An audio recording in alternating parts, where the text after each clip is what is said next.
Are you a student filmmaker who struggles with color grading? How'd you get my house?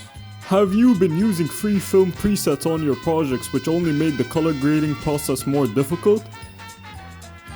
Sure, but who are you?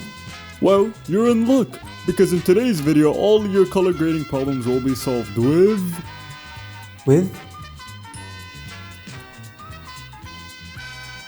Are you showing something on screen that I can't see? Send in City Joe, quick!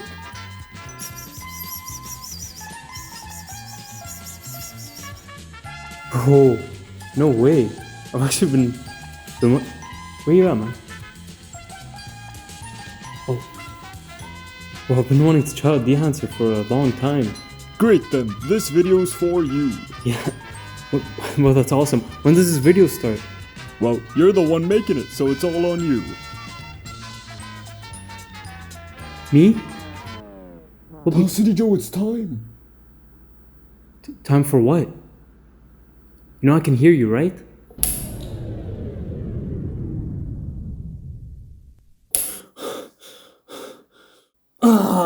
Welcome to this video where I get kidnapped in my own house, then I get released back into my own house. Anyways, today I'm going to be showing you guys my color grading process, the workflow that I use on a lot of my short films, and even the edits that you guys might have seen on YouTube, Instagram, or even on TikTok. This workflow that I've created for myself honestly came through with a lot of practice by myself and watching other people's color grade. So I'm not really a professional colorist like what a lot of people might be on this platform, but I'm going to be giving you the workflow that seriously felt most optimal as a student filmmaker, somebody who might not have that much time to color grade, but I still want that nice, crisp film look at the end. Not only will I be showing you guys my color grading workflow on DaVinci Resolve, but I'm also going to be giving you guys a mini review of Dehancer's film emulation tool. They've given me their product for the last month and I've been able to test it out on multiple projects and even a short film I'm currently co-producing.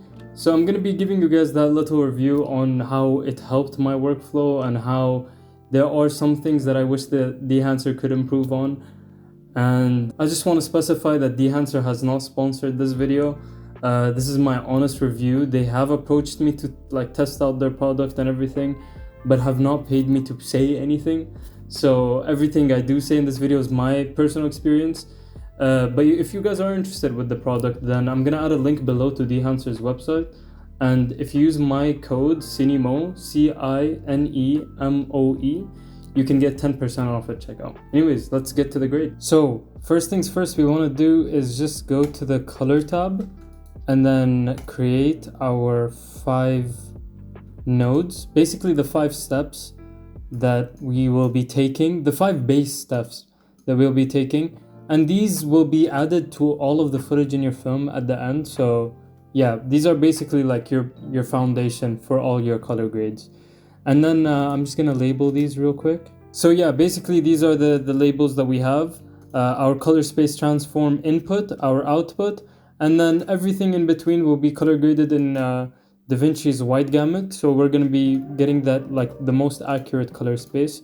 Let's first just add our color space transform. We're gonna add our inputs and outputs. And of course, for the input, you want to put what camera you were using. For this film, this is Last Course Unfinished, the short film that I got to co-produce recently. We used a Sony a6-700, so I'm gonna be putting that exactly. So the Sony S Gamut 3 and the Sony S-Log 3. And then for the output color space for the color grade, we're gonna be putting DaVinci's wide gamut and DaVinci's intermediate basically, yep. And for the output, we want to export it or have the output as a Rec 709. So we're gonna first put the DaVinci wide gamut that we're basically the input to this node, the intermediate, and then the export of course is gonna be Rec 709 and Gamma 2.4. Perfect. That's basically it for the color space transform.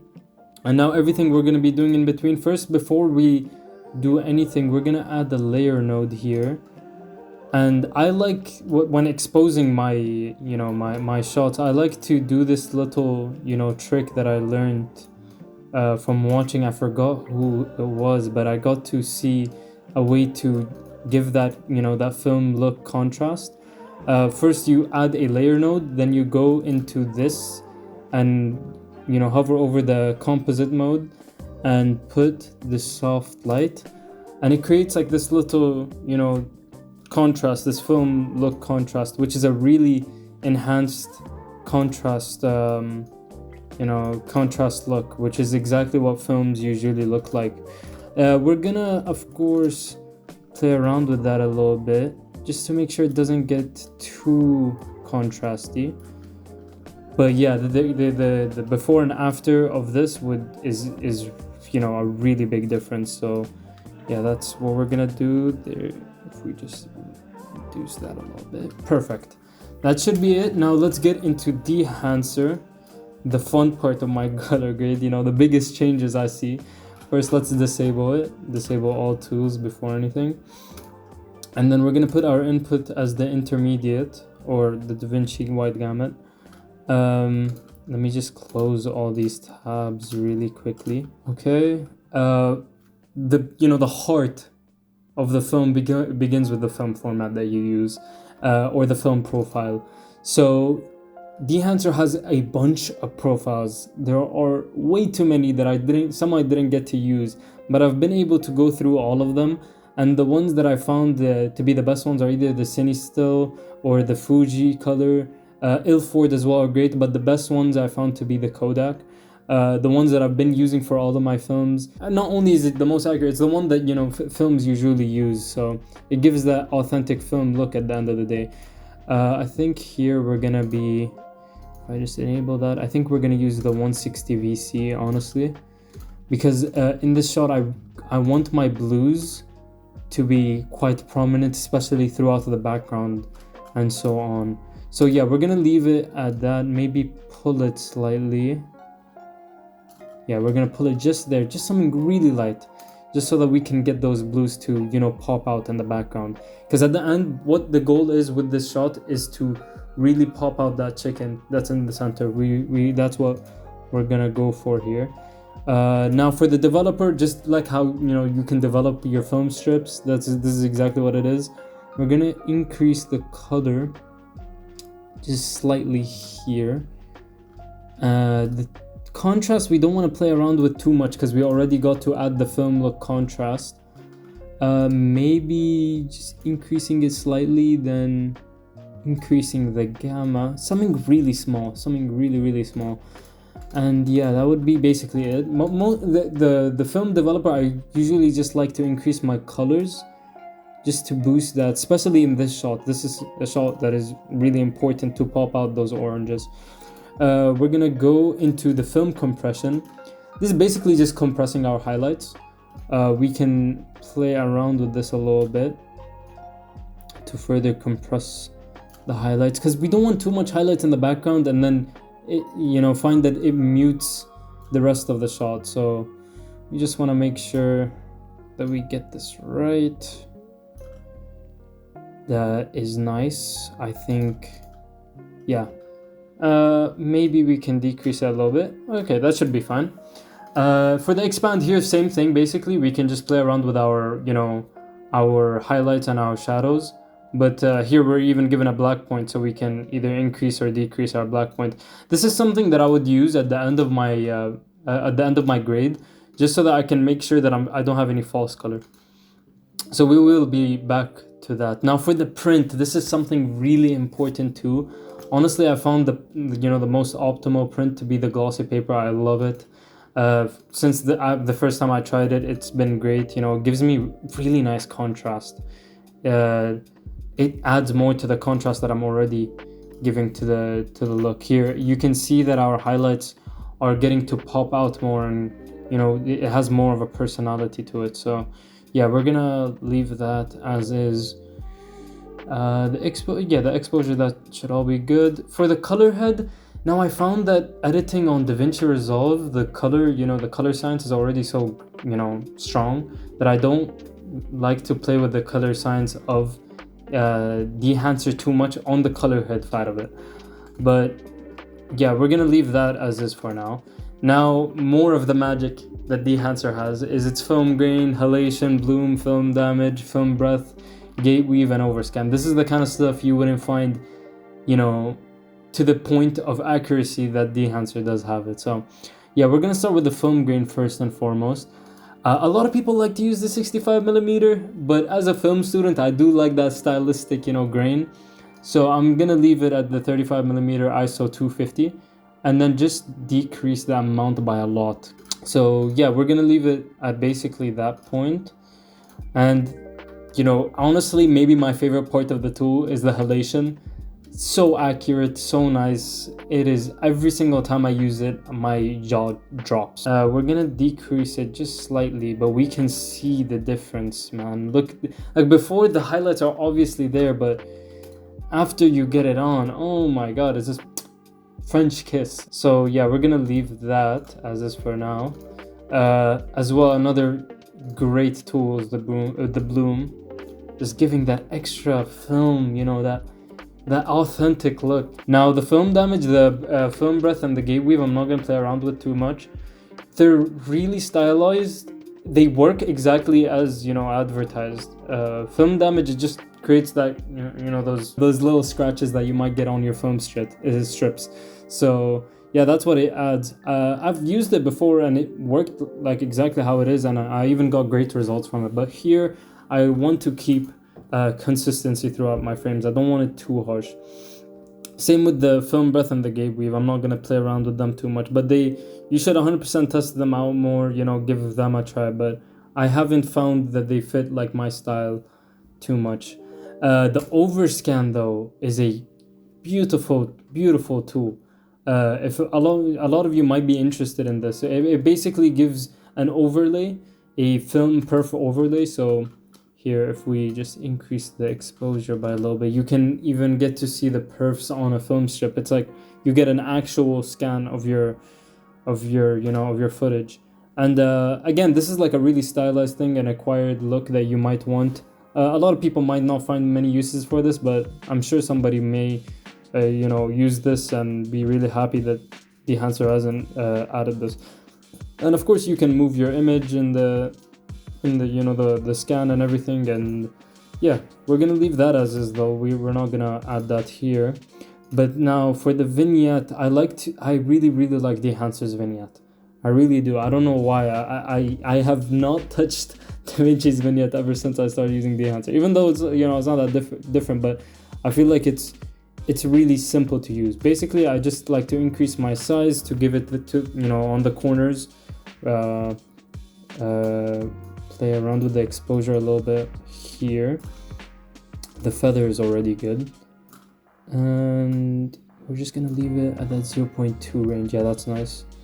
And then the aspect ratio, we're just gonna, if we can just see the mask, no, we want it more on the upper sides. Yeah, like this, like an oval shape. That's what I usually go for in my frame.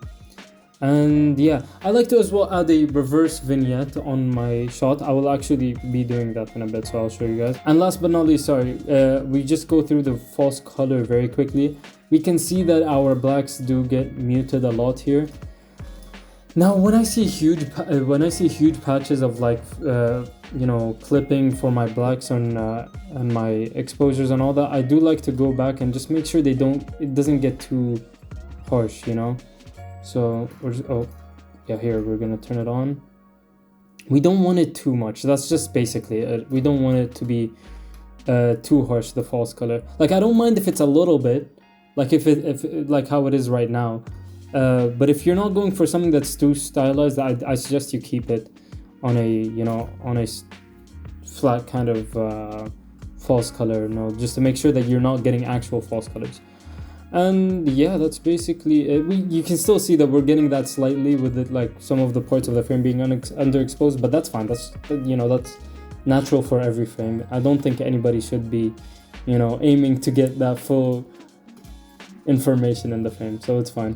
And yeah, that's basically it for Dehancer. You can even generate a LUT for for the the edit you have created, and add it onto your camera, install it into your camera, and get to see it live while shooting. I have done that for the short film, and I honestly was so useful, because now when I go back and edit it, I'm adding basically the same changes. So yeah, that's something that a lot of you might find very useful too. And yeah, now let's get into more of the white balance kind of side to it. Just make sure that we're getting slightly more blues, and make sure that our gain, no, maybe, yeah, and then reduce.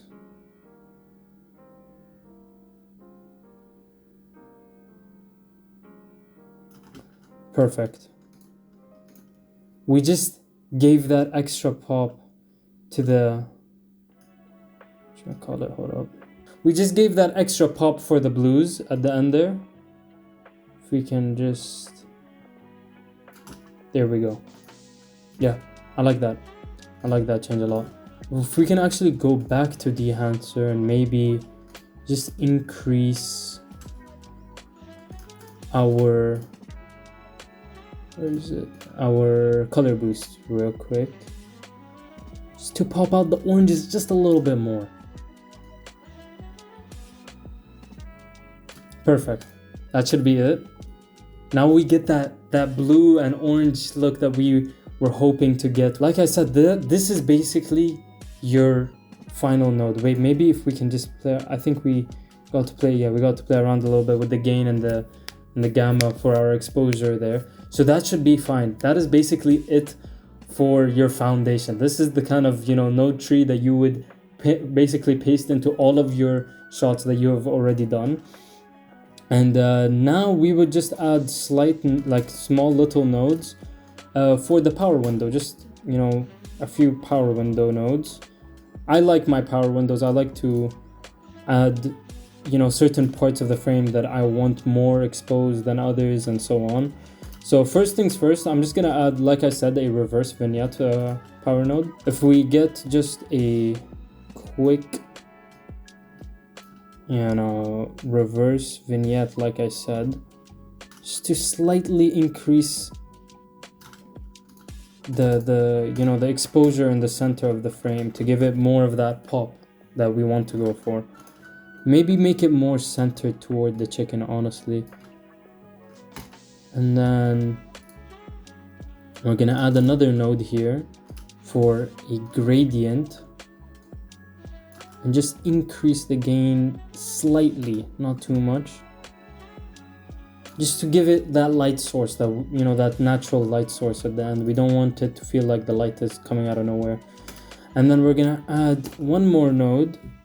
We're gonna slightly just zoom out here, where we reduce the exposure here,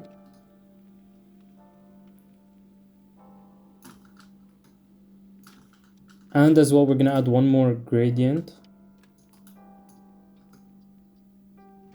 just for the shirt. We don't want to, well, these are the things that we don't want too much focus on, maybe if we just go ahead, reduce the gamma a little bit here. Yeah, and we can see the clear before and after. I mean, the plugin isn't perfect, but every time I use it, I really get shocked by the amount of, pop it brings into my footage and that film look at the end of the day. And yeah, through a lot of practice and a lot of finding out what works for you, eventually you will get, your own node tree. And that just, it requires a lot of patience, a lot of practice, and it's really quick. For example, like this, I know it took me maybe around 10-15 minutes, but all these color grades will be spread out for most of my footage. So yeah, that's basically it for that. Now I want to talk a little bit on Dehancer Online, which let's get to that real quick. So here we are in Dehancer Online. It's basically the same frame we're gonna be processing right here, or the same shot, sorry. Yeah, like I was saying, Dehancer Online is a great tool when you're on the go and you need to test out your footage with the the film presets they already have installed in their in this website. So I'm gonna go for a bluish tint, but we don't lose our oranges. Yeah, we can, yeah, we're just gonna add the Portra 400 real quick. And yeah, like I said, it just creates a quick preset for your footage. Now, obviously, from the get-go, it doesn't look that great, but you would have to like change it up a little bit according to your footage. Let's increase the contrast a little bit here. Decrease the exposure. Increase the temperature slightly. Decrease the temperature. And increase the color boost.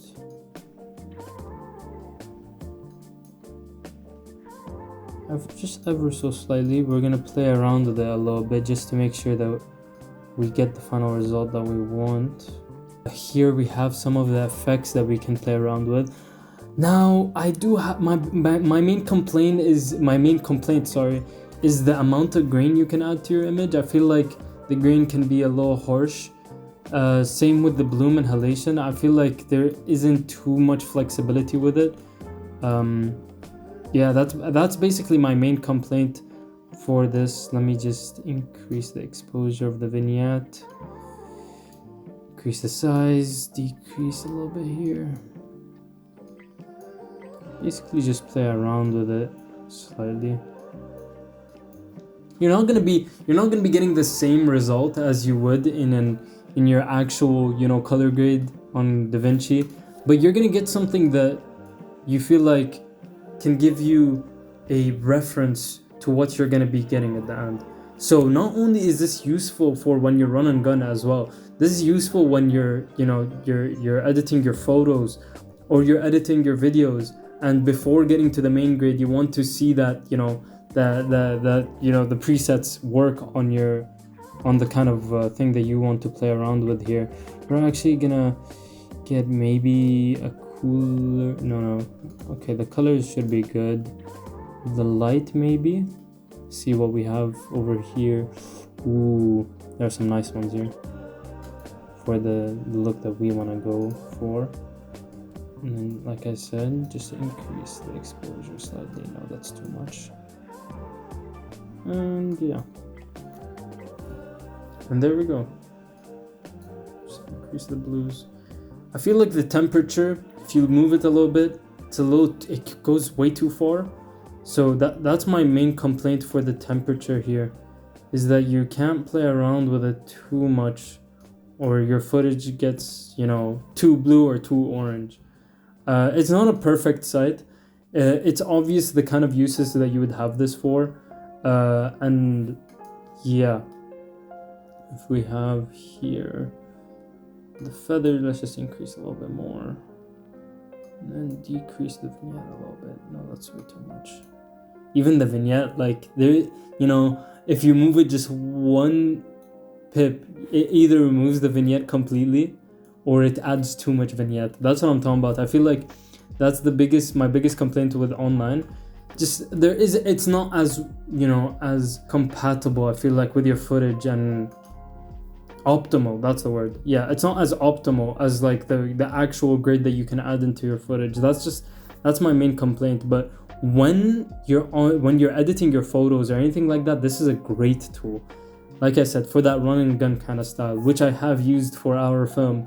After a shoot, I start overthinking, so I get on the program quick and I test out a few things. But like I said, it's those little color grades that you can test out on it. You can't really do anything too grand with it unless you're going for that photography. If you're doing something with photography, this is a great website. This is really, really great. But for the uses that I've used it on, it's mostly for my stills, just seeing if I can work with it on that kind of level. And yeah, that's basically it for Dehancer Online. This is the kind of frame I would get. Of course, you can tell it's not perfect, but it gets the job done at the end of the day. For my final thoughts, I feel like Dehancer's film emulation tool is so brave, and it really does do exactly what you want. It gets that exact result that you're looking for. So every time I've used it, I feel like I've been able to achieve my artistic goal way closer than without it. So of course it's not a perfect tool. Like I said before, there's so many things that I feel like Dehancer should work on.